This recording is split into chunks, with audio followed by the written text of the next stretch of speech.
बिस्मिल्लाहिर्रहमानिर्रहीम।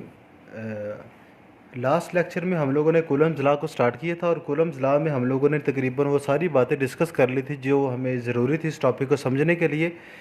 तो last topic में हमने ये डिस्कस किया था कि चार्ल्स कूलम्ब एक साइंटिस्ट था जिसने बेसिकली काम क्या किया था। उसने ये किया था कि दो चार्जेस के दरमियान क्वांटिटेटिव नेचर फाइंड की थी इलेक्ट्रोस्टैटिक फोर्स की। यानी कि बेसिकली उसने ये काम किया था कि दो फोर्सेस के दरमियान जो फोर्स लग रही है उसकी क्वांटिटी फाइंड की थी, उसकी मैग्नीट्यूड कह सकते हैं आपने फाइंड की थी उसने, कि वो कितनी फोर्स लग रही है। यानी कि 1 कूलम की फोर्स है, 2 कूलम की, 3, कितनी वो फोर्स लग रही है। ठीक है, तो वो उसने फाइंड की थी। तो आज हम लोगों ने स्टार्ट करना है जहाँ से हमने लास्ट जो लेक्चर हमारा वो ख़त्म किया था उसके आगे स्टार्ट किया। तो हमने लास्ट टाइम ये डिस्कस किया था कि जो हमारे पास इलेक्ट्रोस्टैटिक कांस्टेंट के होता है उसकी वैल्यू किस किस चीज़ के ऊपर डिपेंड करती है। तो हमने सबसे पहले ये बात की थी कि इलेक्ट्रोस्टैटिक कांस्टेंट जो के है उसकी जो वैल्यू है वो नेचर ऑफ मीडियम के ऊपर डिपेंड करती है एंड सिस्टम ऑफ यूनिट के ऊपर डिपेंड करती है। यानी कि ये दो पॉइंट हमने डिस्कस किए थे लास्ट टाइम। तो हमने ये भी डिस्कस किया था कि जो हमारे पास इलेक्ट्रोस्टैटिक कांस्टेंट है वो किसके बराबर होता है। हमने कहा था वो k is equal to 1/4 pi epsilon nought के बराबर होता है। यहाँ पर जो एप्सिलॉन नॉट है वो क्या है बच्चों? एप्सिलॉन नॉट है परमिटिविटी ऑफ फ्री स्पेस। ये परमिटिविटी ऑफ फ्री स्पेस है। ठीक है, परमिटिविटी ऑफ फ्री स्पेस। तो लास्ट लेक्चर में मैंने ये भी डिस्कस किया था, ये एप्सिलॉन है और ये जो नीचे लिखा हुआ है जीरो, इसको पढ़ते हैं नॉट। नॉट का मतलब होता है कुछ भी नहीं। यानी कि जब दो चार्जेस के दरमियान कोई भी मटेरियल नहीं होगा तब के का फार्मूला होगा 1/4 पाई एप्सिलॉन नॉट। यानी कि दूसरे अल्फाज में ये कह सकते हैं कि इलेक्ट्रोस्टैटिक का जो फार्मूला है F is equal to 1/4 pi epsilon nought Q1 Q2 over R square होगा। ये वो फार्मूला है जो फ्री स्पेस के लिए यूज़ होता है, यानी कि परमिटिविटी ऑफ फ्री स्पेस के लिए यूज़ होगा। तो बच्चों इसी के लिए फिर हम आगे बात करते हैं मजीद कि ये एप्सिलॉन नॉट की वैल्यू क्या है। ये एप्सिलॉन नॉट की वैल्यू 8.85 मल्टीप्लाई 10⁻⁻12 कूलम स्केयर पर न्यूटन पर मीटर स्केयर है। ठीक है, तो अब यही वैल्यू जो हमारे पास एप्सिलॉन नॉट की वैल्यू है ये हम इस के फार्मूले में पुट करते हैं। तो बच्चों ये के वैसे का वैसे, इक्वल भी वैसे का वैसे ही, 1 वैसे का वैसे ही, और 4 भी वैसे ही लगा देंगे, पाई भी वैसे ही, और ये एप्सिलॉन नॉट जो लिखा हुआ है इसकी वैल्यू 8.85 मल्टीप्लाई 10⁻⁻12 ये यहाँ पर पुट कर देंगे। जब हमने देखा कि पाई की वैल्यू में पता है कि 3.14 होती है तो हमने 3.14 पाई की जगह रिप्लेस कर दिया। तो बच्चों के is equal to 1/4 multiply 3.14 multiply 8.85 multiply 10⁻⁻12 के बराबर आ गया। अब इस सारी वैल्यूज़ को जब मल्टीप्लाई करेंगे और बाद में 1 डिवाइड ये वैल्यू कर देंगे तो हमारे पास आंसर आएगा 9 मल्टीप्लाई 10⁻9 आ जाएगा। तो के किसके बराबर आ जाएगा? 9 मल्टीप्लाई 10⁻9, और ये इसका यूनिट आ जाएगा। अब ये देखिए इसके यूनिट में और इसके यूनिट में थोड़ा सा फर्क है। ठीक है, लेकिन ये मेरे लेक्चर के लास्ट में बताऊंगा कि ये यूनिट जो है वो कैसे आ रहे हैं। ठीक है, इसी तरह के की जो हमारे पास वैल्यू वो बन गई 9 मल्टीप्लाई 10⁻9 न्यूटन मीटर स्केयर पर कूलम स्केयर आ गई। तो यहाँ तक इसके मैथमेटिकली फॉर्म जो है वो कंप्लीट होती है। अब आगे हम बात करते हैं वेक्टर फॉर्म की। तो जो हमारे पास कूलम लॉ है उसकी वेक्टर फॉर्म क्या है? तो बच्चों वेक्टर फॉर्म को समझने के लिए हम इस डायग्राम को समझते हैं। हम लोगों ने ये कर लिए कि हमारे पास दो चार्ज है, दो चार्ज हम लोगों ने रख लिए। डायग्राम को समझिएगा, आगे सारे का सारा जो मैथमेटिकली फॉर्म वाला पोर्शन है वो इस डायग्राम के ऊपर ही डिपेंड कर रहा है। तो बच्चों ये देखिएगा दो चार्ज हमारे पास मौजूद हैं, एक ये पॉजिटिव चार्ज है, ये भी पॉजिटिव चार्ज है। इस चार्ज की जो मैग्नीट्यूड है वो Q1 है और इस चार्ज की जो मैग्नीट्यूड है वो Q2 है। इनके दोनों चार्जेस लाइक चार्जेस हैं। तो लाइक चार्जेस का हमें पता है कि ये हमेशा रिपेल करेंगे, और इन दोनों चार्जेस के दरमियान जो डिस्टेंस है उसको हमने स्मॉल आर के साथ डिनोट किया हुआ है। अब देखें, हमें पता है कि हरकत के तीसरे कानून के मुताबिक, यानी कि Newton third law of motion के मुताबिक हमने क्या किया था, हमने ये देखा था कि थर्ड लॉ ऑफ मोशन के मुताबिक ये होता है कि every action and reaction equal but opposite in direction. यानी कि हर अमल और रद्द-ए-अमल बराबर मगर मुखालफ सिमत में होता है। तो बच्चों यहाँ पर भी यही चीज़ है, ये दोनों चार्जेस लाइक है, एक जैसे हैं, और एक जैसे चार्जेस हमेशा आपस में क्या करते हैं? रिपेल करते हैं। तो यहाँ पे हमने ये बड़ी बात डिस्कस की हुई है। अब जाहिर बात है जब रिपेल करेंगे इसका मतलब ये हुआ Q1 की ये कोशिश होगी कि Q2 मुझसे दूर रहे, और Q2 की ये कोशिश होगी Q1 मुझसे दूर रहे। यानी कि दोनों एक दूसरे के ऊपर फोर्स लगाएंगे अपोजिट। Q1 लगाएगा इसको इस तरफ को, और इसी तरह जो Q2 है वो इसको इस तरफ को फोर्स लगाएगा। यानी कि Q1 लगाएगा राइट साइड की तरफ को और Q2 लगाएगा लेफ्ट साइड की तरफ को। तो दोनों की फोर्सेस को हमने अलग अलग डायग्राम में बयान कर लिया। अब जो Q1 ने फोर्स लगानी है Q2 के ऊपर, उसकी डायरेक्शन इस तरफ को होनी है, और उस फोर्स का नाम रख लिया हम लोगों ने F21। बच्चों इसको पढ़ने का तरीका क्या होता है या लिखने का तरीका क्या होता है, जिसके ऊपर फोर्स लग रही हो तो उसको हम पहले लिखते हैं और जो फोर्स लगा रहा होता है उसको बाद में लिखते हैं। अब यहां पर Q1 लगा रहा है Q2 के ऊपर फोर्स, इसलिए Q2 के ऊपर लग रही है तो उसको पहले लिखें, और लगा कौन रहा है 1, तो उसको 1 को बाद में लिख लें। तो जो Q1 Q2 के ऊपर फोर्स लगा रहा है उस फोर्स का नाम है F21। जबकि फोर्स एक वेक्टर क्वांटिटी है तो इसमें मैग्नीट्यूड के साथ साथ डायरेक्शन का होना भी जरूरी है। ये बताना पड़ेगा कि फोर्स किस तरफ को लग रही है। तो बच्चों ये यूनिट वेक्टर जो है ये हमें बता रहा है कि फोर्स इस तरफ को लग रही है, और यूनिट वेक्टर को हम ये हैट के साथ नोट करते हैं तो इसके साथ भी 21 ही लगाएंगे। इसी तरह जो Q2 ने फोर्स लगानी है Q1 के ऊपर वो लेफ्ट साइड की तरफ होनी है, तो इसकी डायग्राम अलग से बना लिया है। अब ये क्या है, Q2 लगा रहा है Q1 के ऊपर फोर्स, ये दोनों फोर्सेस बराबर हैं लेकिन ये अपोजिट डायरेक्शन में, एक उधर को लग रही है किस तरफ को लग रही है, ठीक है। तो अब Q2 ने फोर्स लगाई है Q1 के ऊपर, तो ये फोर्स इस तरफ को है, लेफ्ट साइड की तरफ को, ठीक है। तो इस फोर्स का नाम आ गया 1 2। अब आपको कंफ्यूजन नहीं होनी चाहिए क्योंकि जिसके ऊपर फोर्स लग रही है उसको पहले लिखते हैं और जो लगा रहा है उसको बाद में लिखते हैं। अब 1 के ऊपर फोर्स लग रही है तो पहले 1 लिख लिया, और 2 लगा रहा है तो 2 को बाद में लिख रहे हैं, ये फोर्स होगी F12। इसी तरह इसका यूनिट वेक्टर, जैसे ऊपर हमने कहा है कि इस फोर्स का यूनिट वेक्टर R21 है तो इस फोर्स का यूनिट वेक्टर F12 है। जो चीज़ हमने ऊपर डिस्कस की है सारी की सारी उसी को हम लिख भी लेते हैं अब, ठीक है, थ्योरेटिकल फॉर्म में। तो देखिएगा जरा F21 कौन सी फोर्स है, ये वाली, ये कौन सी फोर्स है, वो फोर्स है जो Q2 के ऊपर लग रही है, और कौन लगा रहा है, Q1 लगा रहा है। तो ये देखिए फोर्स एक्सर्टेड, एक्सर्टेड का मतलब होता है लगाना, लगाना, फोर्स लगाना, on charge Q2 bye Q1, यानी कि F21 वो फोर्स है जो Q2 के ऊपर लग रही है, लगा कौन रहा है, Q1 लगा रहा है। इसी तरह फोर्स F12 कौन सी है कि Q1 के ऊपर लग रही है और लगा कौन रहा है, Q2 लगा रहा है। तो हम कह रहे हैं force exerted on charge Q1 by Q2। तो इसी तरह अब इन फोर्सेस को लिखने का तरीका भी है, F21 फोर्स को भी लिख लेंगे, F12 फोर्स को भी लिखेंगे। तो F21 फोर्स को कैसे लिखेंगे मैं यहीं पर थोड़ा सा बता देता हूं। देखिए हमें पता है कि according to electrostatic formula force बराबर 1/4 पाई एप्सिलॉन नॉट, और साथ में चार्जेस के नाम होते हैं, यहाँ पर भी चार्जेस के नाम Q1 एंड Q2 है, और डिवाइडेड बाय R² है, ठीक है। अब यहाँ पर हमें पता है कि जो ये फोर्स है F21, ये फोर्स एक वेक्टर क्वांटिटी है तो इसके साथ इसका यूनिट वेक्टर भी बताना पड़ेगा। तो लास्ट में हम इसका यूनिट वेक्टर भी बताते हैं, R unit vector is equal to 2 × 1। इसी तरह ये वाली फोर्स जो है इसको भी लिख सकते हैं। इस फोर्स को लिखने का तरीका क्या है, इसको भी ऐसे लिखते हैं, F12 is equal to 1/4 pi epsilon nought Q1 Q2 over R², और साथ में क्या लगा देंगे, R यूनिट वेक्टर कौन सा, 1 2 वाला, ठीक है। तो बच्चों अब यही दोनों फोर्सेस हमने लिखी हैं, इनको आगे ज़रा प्रॉपर तरीके में लिख लेते हैं, सही तरीके से, ठीक है। तो यहाँ पर हम लोगों ने लिख लिया कि ये हमारे पास जो फोर्स है F21, जो F21 फोर्स है बच्चों, वो F21 फोर्स हमारे पास है ये वाली, जो अभी हमने पीछे लिखी भी है कि 1/4 pi epsilon nought Q1 Q2 over R², और R यूनिट वेक्टर साथ में लगा दिया। सिमिलरली F12 को भी हमने लिखा है और साथ में उसका यूनिट वेक्टर लगा दिया। अब इसको इक्वेशन नंबर 1 का नाम रख लें, इसको इक्वेशन नंबर 2 का नाम रख लें। अब इन यूनिट वेक्टर्स को बता दें कि ये कौन कौन से हैं। हमने कहा R12 यूनिट वेक्टर है, इसकी डायरेक्शन किधर है, Q2 से लेकर Q1 की तरफ, वो पीछे हमने बात की अभी। R21 क्या है, ये भी यूनिट वेक्टर है, ये किसकी डायरेक्शन है, इसकी तरफ, Q1 से Q2 की तरफ है, ठीक है, क्योंकि ये वाला चीज़ हमें बता रही है नीचे जो हमने लिखा हुआ है, ठीक है। इसी तरह अब हमें पता है कि जिस तरह फोर्स अपोजिट है तो यूनिट वेक्टर भी अपोजिट है, क्योंकि डायरेक्शन को तो वही बता रहा है। तो बच्चों R यूनिट वेक्टर 21 ये भी आपस में इक्वल है लेकिन अपोजिट डायरेक्शन में है। जैसे हमने कहा दोनों फोर्सेस बराबर लेकिन अपोजिट डायरेक्शन में, एक लेफ्ट को लग रही है, एक राइट को लग रही है। इसी तरह अब हम क्या करते हैं कि ये जो हमारे पास यूनिट वेक्टर आया है इसको हम बयान कर लेते हैं, इसको पुट करते हैं इक्वेशन नंबर 1 में। पुट इन इक्वेशन नंबर 1, यानी कि R21 की जगह हम -R12 भी रिप्लेस कर सकते हैं। तो ये देखिए इक्वेशन नंबर 1 कौन सी है, ये वाली, ये सारी की सारी वैसे के वैसे लिख दें यहाँ पर, लेकिन ये जो R21 है इस R21 की जगह हम -R12 भी रिप्लेस कर सकते हैं। तो देखिएगा जरा, इसकी जगह हमने सिंपली ये रिप्लेस कर लिया और ये लिख लिया यहाँ पर, ठीक हो गया। अब देखिएगा जरा, ये जो माइनस हमारे पास लिखा हुआ है इस माइनस को बाहर निकाल लेते हैं, तो बाकी हमारे पास रहेगा 1/4 पाई एप्सिलॉन नॉट, ये हम इसको ऐसे ब्रैकेट में लिख लेते हैं ताकि इजी हो जाए।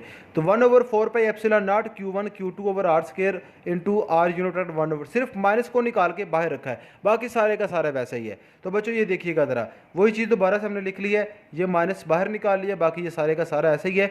अब देखें ज़रा, ये सारी की सारी जो चीज़ है 1/4πε0 Q1 Q2 over R square into R12 unit vector. ये सारी की सारी चीज़ जो है ये आपको इक्वेशन नंबर 2 नज़र आ रही होगी कि यानी कि ये सारी की सारी इक्वेशन नंबर 2 के बराबर है। अब ये सारी की सारी चीज़ किसके बराबर है? F12 के। तो हम इस सारी चीज़ की जगह रिप्लेस कर सकते हैं F12। ये माइनस वैसे का वैसे ही, और इसकी जगह हमने रिप्लेस कर दिया F12। ठीक है, तो इसकी जगह हमने ये F12 लिख लिया। तो देखिए जरा, ये दोनों फोर्सेज जो चार्जेस के ऊपर लग रही हैं वो दोनों इक्वल है, लेकिन अपोजिट डायरेक्शन में। ये नेगेटिव साइन बता रहा है अपोजिट डायरेक्शन।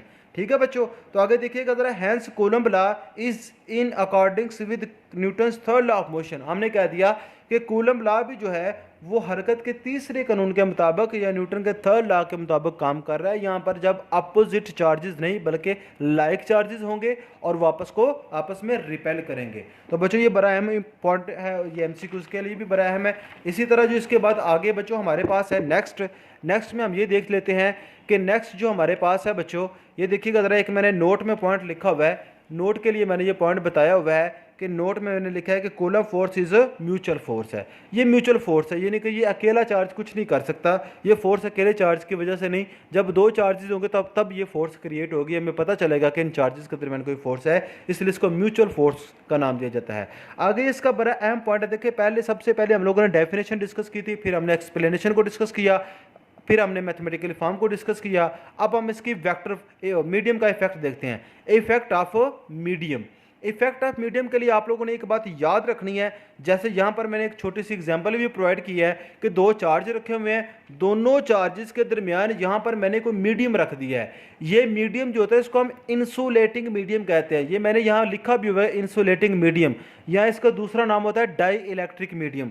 तो बच्चों ये दोनों चार्जेस हैं, एक पॉजिटिव और दूसरा नेगेटिव है। इन दोनों के दरमियान मैंने एक मीडियम रख लिया। ये मीडियम कोई भी हो सकता है, पेपर हो सकता है, हाइड्रोजन गैस हो सकती है, एयर हो सकती है। ये सारे का सारा टेबल आप लोगों की बुक के ऊपर बना भी हुआ है कि कौन कौन से मीडियम यहाँ पर हो सकते हैं। तो बच्चों यहाँ पर मैंने मीडियम रखा, तो एक बात याद रखनी है, जब इन चार्जेस के दरमियान कोई भी मीडियम आएगा, कोई भी इंसुलेटिंग मीडियम रख दिया जाएगा, तो बच्चों हमेशा जो इलेक्ट्रोस्टैटिक फोर्स है वो रिड्यूस होगी। रिड्यूस का मतलब है वो हमेशा कम होगी, वो ज़्यादा नहीं होगी। याद रखिएगा, इलेक्ट्रोस्टैटिक फोर्स क्या होगी? रिड्यूस होगी जब हम मीडियम रखेंगे। तो मैंने यहाँ पर लिख भी लिया, if we placed an insulating medium between charges, if we placed an insulating medium between charges, then the electrostatic force will reduce. The electrostatic force will reduce. जो electrostatic force है वो हमेशा क्या होगी? reduce होगी by factor एप्सिलॉन r, यानी कि इस फैक्टर के साथ वो कम होगी। याद रखिएगा। तो बच्चों इस तरह हम लोग ये बात डिस्कस कर चुके हैं। अब देखिए ये ई आर हमारे पास आ गया। अब इसको ना समझने के लिए ना ई आर क्या है, तो बच्चों मैं एक छोटी सी बात करता हूँ। देखिए ये दो चार्ज हमारे पास हैं, एक चार्ज हमारे पास है पॉजिटिव और ये चार्ज है नेगेटिव। अब इनके दरमियान आप ये समझ लें कि कोई भी मीडियम नहीं रखा मैंने, तो इलेक्ट्रोस्टैटिक फोर्स का फार्मूला क्या होगा? फॉर नो मीडियम या फॉर फ्री स्पेस। मैं ऊपर हेडिंग भी देता हूँ, for free space, for free space, for free space. जब कोई भी मीडियम नहीं होगा चार्जेस के दरमियान, तब फोर्स का फार्मूला क्या होगा? तब हमने कहा था कि तब फोर्स का formula F is equal to 1/4 pi epsilon nought into Q1 Q2 over R square. अब Q1 Q2 क्या है? इसका नाम Q2 है और इसका नाम Q1 है, और R जो है वो इन दोनों के दरमियान डिस्टेंस है। तो बच्चों याद रखिएगा ये फ्री स्पेस के लिए फार्मूला है, यानी कि ये जो एप्सिलॉन नॉट है इसको हम फ्री स्पेस कहते हैं। हियर जो एप्सिलॉन नॉट है इसका नाम है permittivity of free space, permittivity of free space, of free space. याद रखिएगा ऑफ फ्री स्पेस। और इसकी वैल्यू किसके बराबर है वो अभी हमने पीछे डिस्कस किए, 8.85 मल्टीप्लाई 10⁻⁻12। तो ये परमिटिविटी ऑफ फ्री स्पेस तब लगाएंगे इस फार्मूले में जब इस चार्जेस के दरमियान कोई मीडियम नहीं होगा, यानी कि फ्री स्पेस होगी। तो अब यहाँ पर एक और बात लेते हैं, फॉर मीडियम, फॉर मीडियम। अब मीडियम कौन सा हो सकता है? ये कोई भी इंसुलेटिंग मीडियम होगा, ये कोई भी इंसुलेटिंग मीडियम हो सकता है। या इसका दूसरा नाम होता है डाई इलेक्ट्रिक मीडियम। तो डाई इलेक्ट्रिक मीडियम ये हमने लिख लिया यहाँ पे, ठीक है बच्चों। ये कोई भी डाई इलेक्ट्रिक मीडियम हो सकता है, या इंसुलेटिंग मीडियम हो सकता है। अब देखें, इन चार्जेस के दरमियान हम क्या करते हैं, एक मीडियम रख लेते हैं, एक पॉजिटिव चार्ज एक नेगेटिव। वही तरह इसका नाम Q2, इसका नाम Q1, और इनके दरमियान डिस्टेंस R। अब हम यहाँ पर एक मीडियम रख लेते हैं, लेकिन इनके दरमियान एक मीडियम रख लिया, ये मीडियम आ गया।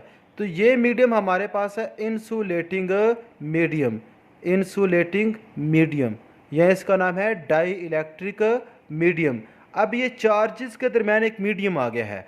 अब ये इलेक्ट्रोस्टैटिक फोर्स को क्या करेगा, कम करेगा या ज़्यादा करेगा। तो ये देखें मैंने लिखा है, if we placed an insulating medium between charges the electrostatic force will reduce by factor ER, यानी कि इलेक्ट्रोस्टैटिक फोर्स ने कम होना है, ज़्यादा नहीं होना।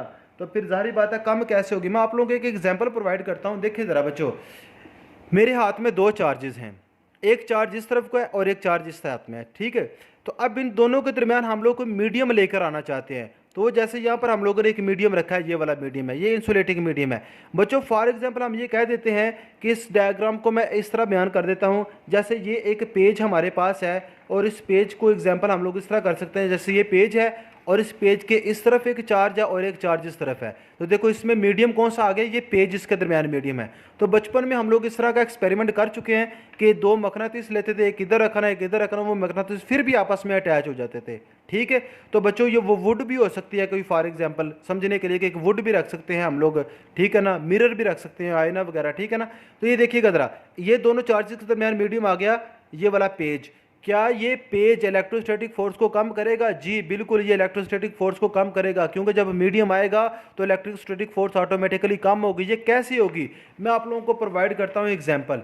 देखें ज़रा, मैं कहता हूँ कि ये जो हमारे पास मीडियम हमने रखा हुआ है ना, इस मीडियम ने क्या किया, इस मीडियम को मैं यहाँ पे बयान करता हूँ, अलग से एक छोटा सा बयान कर लेते हैं। ये पॉजिटिव चार्ज था, ये नेगेटिव चार्ज था, इनके दरमियान आ गया ये मीडियम। मैं कहता हूँ फॉर एग्जांपल इस वाले चार्ज ने इस तरफ इलेक्ट्रोस्टैटिक फोर्स लगाई और इसने 5 लाइनें भेजी फोर्स की, समझने के लिए जी हम समझ लेते हैं, ठीक है ना। 5 4 और ये एक 5, इस चार्ज ने 5 लाइनें फोर्स की तरफ को भेजी हैं, ठीक है ना, 1 की तरफ के 5 की फोर्स जाकर लगाओ जी नेगेटिव चार्ज के ऊपर। तो रास्ते में तो एक इंसुलेटिंग मीडियम आ गया है, ये एक इंसुलेटिंग मीडियम प्रोवाइड हो गया है। तो इंसुलेटिंग मीडियम रास्ते में आ चुका है। अब इसने क्या करना है, जाहिर बात है इसने फोर्स को रिड्यूस करना है। तो जाहिर बात है किस तरह करेगा भाई, इसमें से इसने क्या किया, दो जो फोर्स की 2 लाइनें थी उसको इसने ख़त्म कर दिया जी, यानी कि 2 फोर्स की लाइनों को इसने ख़त्म कर दिया, क्योंकि रुकावट बन गया। तो रुकावट की वजह से 2 फोर्स की लाइनें ज़ाया होगी। बाकी आगे कितनी पहुंची, बाकी आगे पहुंची जी 3। इसने फोर्स को फिर ज़्यादा किया या कम किया बच्चों, इसने फोर्स को कम किया, क्योंकि 2 की फोर्स की जो लाइनें इसने ख़त्म कर दी, क्योंकि रुकावट बन गई। तो रुकावट आए तो बच्चों एनर्जी भी कम ही होती है ना। तो यहाँ पर भी देख लें आप लोग कि फोर्स कम हो रही है। तो बच्चों ये फोर्स कम होगी, कितने पॉइंट कम हुए, 2 पॉइंट, बची कितने, 3। तो बच्चों ये फोर्स फिर कम ही हुई ना। तो यही बात हम कह रहे हैं कि जब कोई भी 2 चार्जेस के दरमियान इंसुलेटिंग मटीरियल रखा जाएगा तो फोर्स ऑलवेज रिड्यूस होगी, ठीक है। तो बच्चों फिर ये ER क्या है, ये परमिटिविटी क्या है, फार्मूला इसका कैसे लिखेंगे। हमने तो ये लिख लिया कि फ्री स्पेस के लिए इसका फार्मूला जी ये लिखना है। इसके लिए क्या होगा, मीडियम के लिए, तो फॉर मीडियम बच्चों जो फोर्स का फार्मूला है उसमें अब फ्री स्पेस नहीं यूज होगा, उसमें फ्री स्पेस नहीं यूज होगा, यानी एप्सिलॉन नॉट यूज नहीं होगा। अब इसमें मीडियम है तो इसलिए मीडियम का रख लेते हैं, तो एप्सिलॉन के साथ M लिख लेते हैं कि ये मीडियम के लिए। तो बाकी वही बात Q1 Q2 over R square, बाकी वही सारा का सारा फार्मूला। अब EM की वैल्यू क्या लगाएंगे, E0 की तो लगा लिया हम लोगों ने कि ये 8.85 मल्टीप्लाई 10⁻12 है। तो अब EM की क्या लगाएंगे बच्चों, EM की जो वैल्यू है उसका एक फार्मूला हमारे पास है, ये होता है EM मीडियम का बराबर होता है ER इंटू E0, यानी कि ये जो हमारे पास ER है ये हमारे पास होता है रिलेटिव परमिटिविटी, रिलेटिव परमिटिविटी, ये हमारे पास होती है रिलेटिव परमिटिविटी, ये लिख लिया मैंने यहाँ पे, ठीक है, ये होती है रिलेटिव परमिटिविटी। अब ये हमारे पास रिलेटिव परमिटिविटी है, तो इसकी वैल्यू क्या है बच्चे? इसकी वैल्यू तो फिक्स हमने लिख ली, लेकिन इसकी वैल्यू नहीं फिक्स है। ये डिपेंड करता है मीडियम के ऊपर, कौन सा मीडियम रखा हुआ है, तो बच्चों वो मीडियम के ऊपर डिपेंड करेगी। तो इसकी वैल्यू हमारे पास जो है वो बुक में लिखी हुई है, एयर की भी लिखी है, वैक्यूम की लिखी है, हाइड्रोजन की लिखी है, ग्लास की लिखी हुई है। वो वैल्यूज आप वहां से देख सकते हैं। जो सा मीडियम होगा वो वाली वैल्यू लगा देंगे उसके साथ।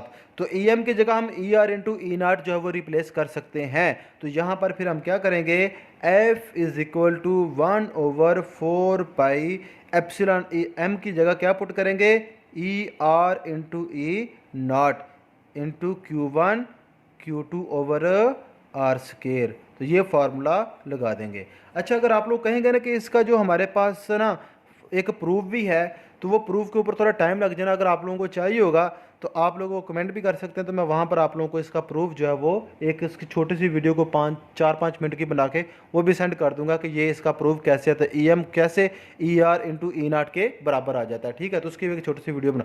मुझे उम्मीद है कि ये सारी की सारी बातें आपको समझ आ गई होगी कि फ्री स्पेस के लिए फार्मूला ये है, और जब कोई मीडियम आएगा तो फार्मूला हमारे पास ये बन जाएगा। अब ये कन्फ्यूज़न फिर मेरे ख्याल में यहाँ पर नहीं रहेगी, तो ये हम यहाँ पे डायरेक्टली पुट कर देते हैं। फिर हम इसकी फार्मूले की वैल्यू जो है, अब देखिएगा ज़रा, ये तो हमने बार बार इसको एक्सप्लेन कर लिया है। अब देखिएगा ज़रा, मीडियम के लिए हमने फोर्स को एफ नहीं कहा, उसको एफ डैश कह दिया है। ठीक है, तो वही चीज़ 1/4 epsilon R epsilon nought Q1 Q2 over R square जो हमने अभी यहाँ पर ये बयान किया है, इसका निकाला भी है कि ये कहाँ से कैसे बनाया हम लोगों ने। ठीक है, इसी तरह अब हम इसको यहाँ पर कह देते हैं कि ई आर क्या है, relative permittivity, it's value depend on nature of medium. ये मीडियम की नेचर के ऊपर डिपेंड करता है कि वो मीडियम कौन सा रखा है हम लोगों ने।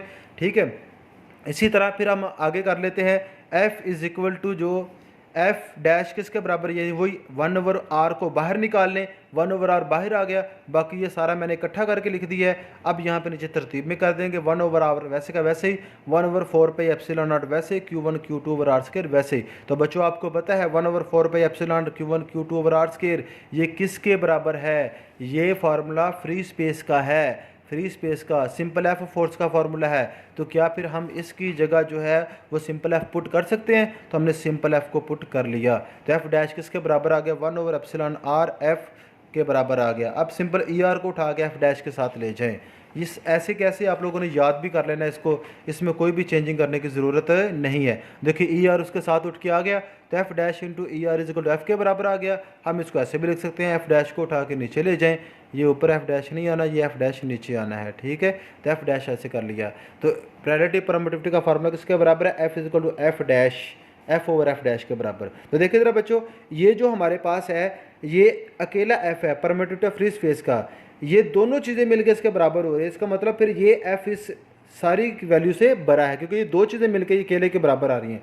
तो F greater than F dash हमारे पास हो गया। ठीक है, वही चीज़ जो अब मैंने यहाँ पर समझाई है आप लोगों को, यही वो चीज़ यहाँ पे मैंने नीचे भी बनी हुई है। ठीक है ना, यहाँ से भी आप ये देख सकते हैं। तो ये हमारे पास था। अब यहाँ पे एक और बड़ा इंपॉर्टेंट MCQs है, वो मैं आपको बयान कर देता हूँ। देखिएगा ज़रा, ये जो हमारे पास ई एम है ये किसके बराबर है, ई आर इंटू ई नाट के बराबर है। यहाँ से अगर हम लोगों ने वैल्यू निकालनी है ई आर की, ठीक है, तो ई आर की वैल्यू निकल सकती है। ठीक है, ई नाट को उठा के इसके नीचे ले आए, तो देखिएगा ज़रा, ई आर नीचे आ जाएगा, E M over E naught, E R is equal to E naught, यानी कि एप्सिलॉन में, ई वैसे पढ़ रहा हूँ जल्दी में पढ़ने के लिए। ठीक है, तो ये इसके बराबर होता है। ठीक है ना, मीडियम की परमिटिविटी ओवर ये हमारे पास कोई भी हो सकता है। ठीक है ना, तो इसके बराबर भी ये हमारे पास बन जाता है। तो बच्चों ये था हमारा आज का लेक्चर। ये हमारे पास था कूलम लॉ। कूलम लॉ के बारे में जो सिंपल बातें थी, इसमें और भी बहुत डिटेल में अगर बात हो सकती है। वो ऐसे पॉइंट है जो मैंने कहा वीडियो काफ़ी ज़्यादा लंबी हो जानी है, तो मैंने इसलिए उनको बयान करने की कोशिश नहीं की। अगर आपको कोई भी क्वेश्चन इसके बारे में है तो उसकी छोटी सी वीडियो बना के मैं अलग से अपलोड कर दूंगा। ठीक है, फिलहाल तो ये इसके लिए इतना ही काफ़ी है। जैसे मैंने कहा, अगर आप लोगों को ये जो फार्मूला है जो मैंने लिखा हुआ है, इसकी अगर आप लोगों को वीडियो चाहिए तो मुझे बता दीजिएगा, वो भी बना दूंगा इसका। लेकिन ये वैसे आप लोगों के लिए ज़रूरी नहीं है, आपके लिए सिर्फ ये फार्मूला लिखना ज़रूरी है। ठीक है, अगर फिर भी चाहिए तो वो मैं बना दूंगा आप लोगों को। ठीक है, ये सिंपल बातें थी। अच्छा, इसमें एक छोटी सी बात और भी कर लेते हैं कि जो कूलम लॉ है, इसने ये कैसे किया, ये एक्सपेरिमेंट कौन सा किया, किस तरह करके, मतलब कौन सा अपरेटस यूज़ किया। तो बच्चों, एक हमारे पास सिंपल पेंडुलम होता है। ठीक है, तो आप लोगों ने सिंपल पेंडुलम पार्ट 1 में पढ़ा हुआ है, लेकिन ये एक BSc का टॉपिक है, टॉरियन पेंडुलम। ठीक है, तो ये सारे का सारा जो एक्सपेरिमेंट है उसने टॉरियन पेंडुलम के थ्रू किया था और इस सेपरेटस का नाम होता है कूलम टॉरियन। टॉरियन, ठीक है ना, यानी किसने उसका नाम रखा तो सेपरेटस को जो यूज़ किया था उसको हम कूलम टॉरियन का नाम दे देते हैं, ठीक है। लेकिन वो एक कूलम जो टॉरियन में कह रहा हूँ वो एक पेंडुलम है, उसको टॉरियन पेंडुलम का नाम देते हैं। ये बीएससी में जाके आप लोग डिस्कस करेंगे इसके बारे में, ठीक है। तो आज के लिए इतना ही काफ़ी है। तो नेक्स्ट वीडियो के लिए तक अल्लाह हाफिज़।